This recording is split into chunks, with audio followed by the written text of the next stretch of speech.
Hi, എല്ലാവർക്കും നമ്മളുടെ പുതിയൊരു വീഡിയോയിലേക്ക് സ്വാഗതം. ഇത് എൻ്റെ 9ാം മാസത്തിൽ ഹസ്ബൻഡിൻ്റെ വീട്ടിൽ നിന്ന് വയറ് കാണൽ വരുന്ന ചടങ്ങാണ് കേട്ടോ. അപ്പോൾ ഞാൻ കാലത്ത് കുളിച്ച് വെയിലൊക്കെ കൊള്ളാൻ നിൽക്കുകയാണ്.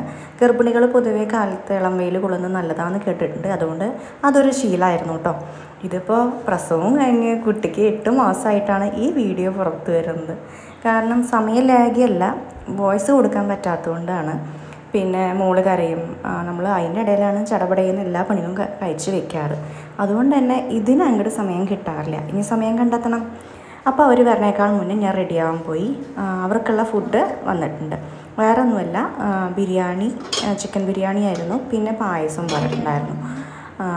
വലിയ കാര്യമായിട്ടൊന്നുമില്ല.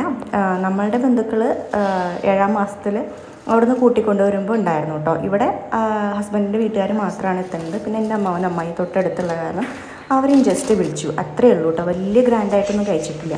അപ്പോൾ ഞങ്ങൾ വെയിറ്റ് ചെയ്തുകൊണ്ടിരിക്കുകയാണ്. അവരെത്തി. അവരൊരു 3 കാർ ആൾക്കാരുണ്ടായിരുന്നത്. അപ്പോൾ അത്രയും വേണ്ടപ്പെട്ടവർ മാത്രം. അവർ വന്നു, കുറേ നേരം വർത്താനമൊക്കെ പറഞ്ഞതിന് ശേഷം ഫുഡൊക്കെ കൊടുത്തു. നമുക്കുള്ള പലഹാരങ്ങളും എല്ലാം കൊണ്ടുവന്നു. 9ാം മാസത്തിൽ 9 തരം പലഹാരം, നമ്മൾ 7ാം മാസത്തിൽ 7 തരം പലഹാരം നമുക്കൊരു ഗിഫ്റ്റുമായിട്ടാണ് ഇവിടെ നിന്ന് വന്നിട്ടുണ്ടായിരുന്നത്. അതുപോലെ അവിടെ നിന്ന് ഇങ്ങോട്ട് പലഹാരങ്ങളായിട്ടാണ് എത്തിയിട്ടുണ്ടായിരുന്നത്. അതൊരു ചടങ്ങാണ് അല്ലേ. എല്ലാ ഭാഗത്തും ഉണ്ടോയെന്ന് അറിയില്ല. നമ്മളുടെ ഇവിടെ ഈ സൈഡൊക്കെ ഉണ്ട്. അതൊക്കെ നിർത്തേണ്ട കാലവും കഴിഞ്ഞിരിക്കണം.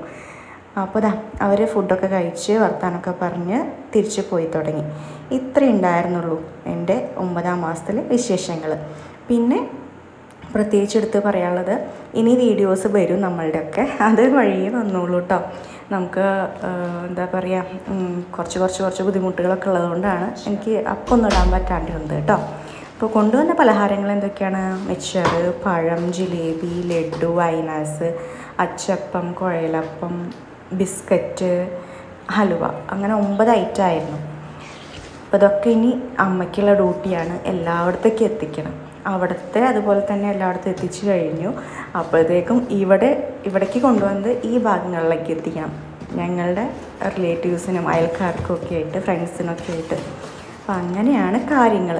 അപ്പോൾ എനിക്ക് ആ സമയത്ത് ഷുഗറൊക്കെ സ്റ്റാർട്ടിങ് ആ ബോർഡറിലായതുകൊണ്ടേക്ക് ഒന്നും കഴിക്കാൻ പറ്റില്ല. ഇപ്പോൾ ഇതൊക്കെ കാണുമ്പോൾ കൊതിയാവണം. അന്നൊക്കെ ഇങ്ങനെ ഒരെണ്ണം കഴിക്കാൻ ഭയങ്കര കൊതിയായിട്ടിരിക്കുകയായിരുന്നു കേട്ടോ. ഒന്നും പറ്റിയില്ല. സത്യം പറഞ്ഞിട്ടുണ്ടെങ്കിൽ ആ ഒരു സമയം ഇത്രയും നമുക്ക് വേണ്ടിയിട്ട് കൊണ്ടുവരുമ്പോൾ നമുക്ക് അതൊന്നും മര്യാദയ്ക്കൊന്നും കഴിക്കാൻ പറ്റാത്തുള്ളൊരവസ്ഥയും അങ്ങനെ. അപ്പോൾ ഇതൊക്കെ തന്നെ പ്രസവകാലം കഴിഞ്ഞു, ഗർഭകാലം കഴിഞ്ഞു. അതൊക്കെ ഒരു നല്ലൊരു മെമ്മറി ആയിട്ട് അവിടെ കിടക്കട്ടെ വെച്ചിട്ടാണ്. ഇത് പിന്നെ വൈകുന്നേരം എൻ്റെ വേറൊരു അമ്മാവും വരുമ്പോൾ കൊണ്ടുവന്നതാണ് കേട്ടോ. അവരറിഞ്ഞിട്ടുണ്ടായിരുന്നില്ല. അപ്പോൾ അങ്ങനെയാണ് കാര്യങ്ങളൊക്കെ നടന്നത്.